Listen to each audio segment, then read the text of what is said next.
బులెటిన్లో breaking news చూస్తున్నాం. తిరుమల శ్రీవారిని దర్శించుకున్నారు రాజేంద్రనగర్ ఎమ్మెల్యే ప్రకాష్ గౌడ్. ఈ సందర్భంగా కీలక నిర్ణయం తీసుకున్నారు. రేవంత్ రెడ్డి నాయకత్వంలో కాంగ్రెస్ పార్టీలో చేరాలని నిర్ణయించుకున్నట్లు తెలిపారు. సాయంత్రం 7 గంటలకు రేవంత్ రెడ్డితో కలిసి పార్టీలో చేరబోతున్నట్లు ప్రకటించారు. నాతో పాటు చాలా మంది కాంగ్రెస్ లో చేరడానికి ఉత్సాహంగా ఉన్నారన్నారు.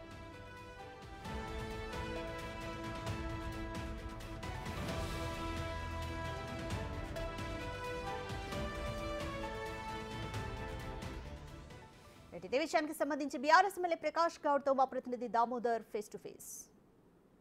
శ్రీవారిని రాజేంద్ర నగర్ ఎమ్మెల్యే ప్రకాష్ గౌడ్ గారు సందర్శించుకున్నారు. ప్రస్తుతం ఆయన తిరుమలలో ఉన్నారు. ముఖ్యంగా ఈ రోజు ఆయన ఒక కీలక నిర్ణయం తీసుకోబోతున్నారని తెలిసింది. ఇప్పటికే ప్రసార మాధ్యమాల ద్వారా ఆ విషయం కూడా ప్రజలంతా చర్చించుకుంటున్న నేపథ్యం. ప్రస్తుతం అంతా ఆయన ఉన్నారు. సార్ చెప్పండి, ఈరోజు మీరు కాంగ్రెస్లో చేరబోతున్నారంటూ ప్రచారం జరుగుతుంది, నిజమేనా?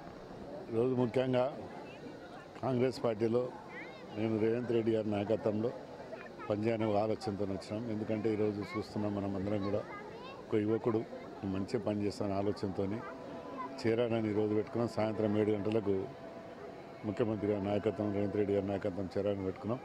ఎందుకంటే గతంలో కూడా టీఆర్ఎస్ గవర్నమెంట్ ఉన్నప్పుడు కూడా కేసీఆర్ గారు కూడా మంచి డెవలప్ చేయాలనేది పార్టీలో ఉన్న వాళ్ళలో కూడా మేము చాలా సంతోషంగా ఉన్నాం.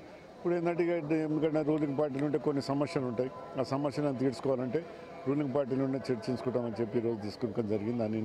ఆ నిర్ణయంతో ముఖ్యమంత్రి గారితో కూడా చర్చించడం జరిగింది. నా ప్రాబ్లాలు ఈ విధంగా ఉన్న ఈ ప్రాబ్లాలన్నీ కూడా కొన్ని రైతుల సమస్యలు అవన్నీ సమస్యల మీద తీర్చుకోవడం జరిగింది. ఆ ప్రభుత్వంలో కూడా కొన్ని సమస్యలు తీర్చుకున్నాం.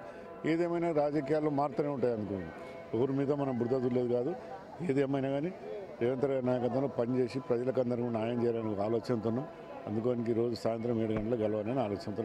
కేటీఆర్ చెప్తున్నాడు, మిమ్మల్ని అందరినీ బెదిరించి తీసుకుంటున్నాడు పార్టీలోకి, అందుకే పార్టీని చీల్చడానికి ప్రయత్నిస్తున్నాడు, మా ఏదైతే బీఆర్ఎస్ ఎల్పీని అని ఒక మాట మాట్లాడుతున్నాడు. బెదిరియానికే మేము చిన్నపిల్లంగా బెదిరించుకోనికి బెదిరియానికే అవసరం లేదు. బెదిరియానికే ముఖ్యమంత్రి గారు కూడా అవసరం లేదు. మేము కూడా ఇప్పుడు ఎందుకంటే ఆయనకు కూడా మెజార్టీ ఉన్నది, కావాలని అవసరం లేదు. మా అవసరాల గురించి, మా డెవలప్మెంట్స్ గురించి పోతున్నాం. గత ప్రభుత్వాన్ని కూడా మేము మంచి డెవలప్ చేసుకున్నాం. ఆ ప్రభుత్వాన్ని కూడా డెవలప్ చేసుకోవాలని డెవలప్ చేసుకున్నాం. ప్రభుత్వం ఉంటేదంటే కొద్దిగా రైతులకు అంత కొద్దిగా న్యాయం జరుగుతుందని చెప్పి, ఎందుకంటే నా సమస్య నా కాన్స్టిట్యున్సీలో గాన్స్మేగుండ కానీ, బాద్రగుండ కానీ, కొత్తగూడ కానీ ఇవన్నీ కొద్దిగా రైతుల సమస్యలు చాలా ఉన్నాయి. ఆనాడు కొన్ని తీర్చిన టీఆర్ఎస్ ప్రభుత్వాన్ని ఈ ప్రభుత్వం కూడా మొత్తం తీర్చాలనే ఆలోచనతోనే ముఖ్యమంత్రి గారితో చర్చిస్తే అవన్నీ చేద్దాం మీరు రండి అని చెప్పి నేను చెప్పినాను. మాకు ఎక్కడ ఒత్తిడి లేదేం లేదు, మా ఇష్టంతోనే మేము పోతున్నాం. ఎవరైనా ఒత్తిడి చేసే అవసరం వాళ్ళకు కూడా లేదు.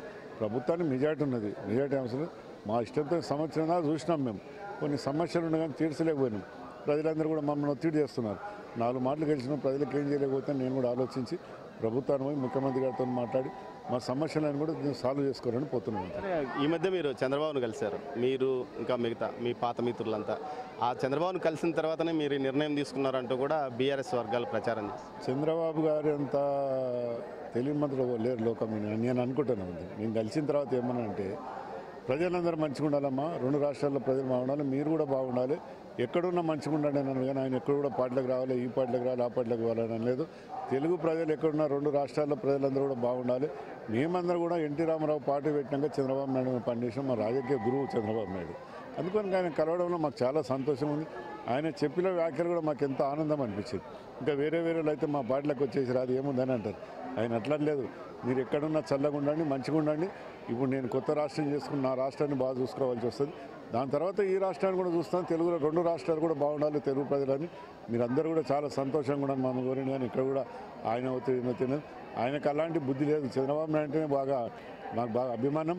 అందుకని మా నాయకుడు మాకు ఇక్కడ ముఖ్యమంత్రి కావడం చాలా సంతోషమని వచ్చింది. సార్ మీతో పాటే ఒక 18 మంది మొత్తం మీద బీఆర్ఎస్ ఎల్పీలో 18 మంది బయటకు వచ్చే అవకాశం ఉందని ఒక ప్రచారం జరుగుతుంది, అది ఎంతవరకు నిజం? అంటే అది ఎవరెవరు ఇష్టం మనం చెప్పలేము. నా వంతుకైతే నేను ఒక్కనే పోతున్నాను. ఇప్పుడు ఇంకా చాలామంది అంటున్నారు కానీ కొంతమంది ఇప్పటిదాకా 6 మంది 5 మంది పోయి నాతో పోతాం.